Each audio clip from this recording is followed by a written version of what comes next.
میں بھی ایک دفعہ ایئرپورٹ پہ تھا نا, ایک خاتون بڑی لبرل قسم کی, وہ آئیں اور مجھے کہنے لگیں کہ آپ مفتی طارق مسعود صاحب ہیں. میں نے کہا جی. ایک سوال پوچھنا ہے, آپ ناراض تو نہیں ہوں گے؟ میں نے کہا پوچھ لیں.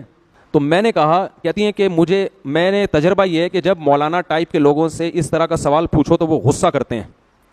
وہ کیا کرتے ہیں؟ غصہ, اور گستاخی کا فوراً فتویٰ لگا دیتے ہیں کہ آپ تو نبی کے گستاخ ہو.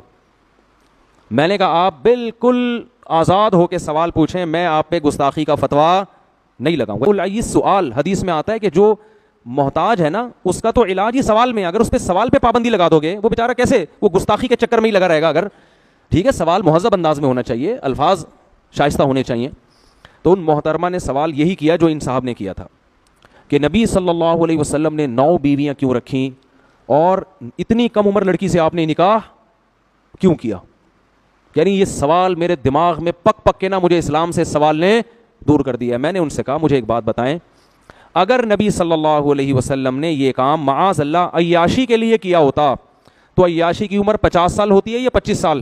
بولو نا, عیاشی کی عمر 50 سال ہوتی ہے یا 25 سال میں زیادہ عیاشی ہوتی ہے؟ 25 سال میں ہوتی ہے نا. 25 سال میں آپ صلی اللہ علیہ وسلم 40 سال کی عورت سے شادی کر رہے ہیں جو 2 دفعہ بیوہ ہو چکی تھی. ایک تو 25 سال میں کوئی عیاش آدمی 40 سالہ عورت کنواری سے بھی شادی نہیں کرے گا. کر کے تو دیکھو, ابھی پورا خاندان کاٹ کے پھینک دے گا آپ کو, اول تو خود ہی نہیں کرو گے. نمبر 2, 25 سال کی عمر میں 25 سال کی اگر بیوہ مل رہی ہو تو اس سے بھی کوئی شادی نہیں کرے گا. اور 25 سال کی عمر میں ایسی بیوہ جو 2 دفعہ بیوہ ہوئی ہو اور اس کی عمر 25 سال ہو, اس سے بھی کوئی شادی نہیں کرے گا. تو 2 دفعہ بیوہ ہوئی ہے.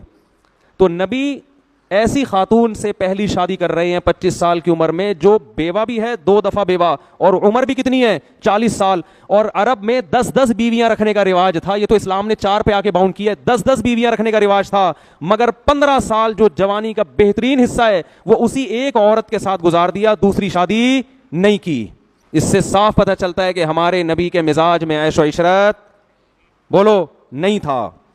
حالانکہ عرب میں کم عمر لڑکیوں سے شادی کا رواج بھی اور 10 بیویاں رکھنے کا رواج تھا. بہت سے صحابہ مسلمان ہوئے ہیں نا, تو جب اسلام قبول کیا ان کے نکاح میں 10 بیویاں تھیں. آپ نے فرمایا 4 کو رکھو, باقی سب کو کیا کر دو, چھوڑ دو. 4 سے زیادہ کی اجازت نہیں ہے. تو جس ماحول میں 10 بیویاں رکھنے کی اجازت ہے, جس میں آپ کو آفریں کی جا رہی ہیں کہ آپ اپنے مشن سے پیچھے ہٹ جائیں, عرب کی سب سے خوبصورت ترین عورتوں سے ہم آپ کی شادی کرا دیں گے, لیکن آپ صلی اللہ علیہ وسلم فرماتے ہیں کہ میرے ایک ہاتھ پہ چاند اور ایک پہ سورج رکھ دو گے, میں اپنے مشن سے پیچھے نہیں ہٹوں گا. اور 15 سال آپ نے 40 سالہ بیوہ کے ساتھ گزار دیے, جوانی کا بہترین حصہ. جبکہ کلچر اور ماحول اور معاشرہ آپ کو زیادہ شادیوں کی پرمیشن کیا ترغیب دے رہا ہے. اس زمانے میں کلچر تھا, ایک کو معیوب سمجھا جاتا تھا. پھر جب آپ کی عمر 50 سال ہوتی ہے اور ہجرت کا وقت